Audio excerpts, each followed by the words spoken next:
নার প্রিয় সাহাবী হানজালাকে যেন গোসলের মাধ্যমে পবিত্র করে দাফন করা হয়। আল্লাহর হাবিব কান্না বিচলিত কণ্ঠে সাহাবায়ে কেরামদেরকে ডাকতে বলে, সাহাবায়ে কেরাম শুনছেনি? আমার হানজালাকে বাসর ঘর ধরে রাখতে পারে নাই, নব স্ত্রী ধরে রাখতে পারে নাই। আমার হানজালা আমার জন্য শহীদ হয়েছে। হানজালা অপবিত্র ছিল।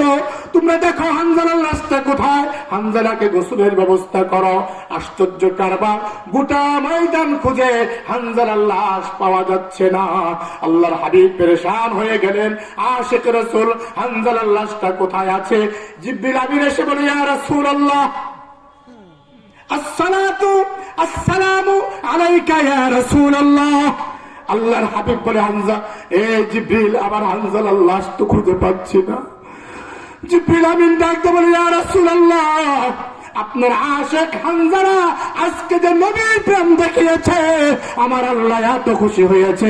হানজালার গোসল দুনিয়ার কোনো পানি দাঁড়ায় না। আল্লাহ তাআলা আসমানে হানজালার লাশটা নিয়ে আমার আল্লাহ জান্নাতি পানি দ্বারা হানজালাকে গোসলের ব্যবস্থা করেছে। আল্লাহু আকবার বলেন।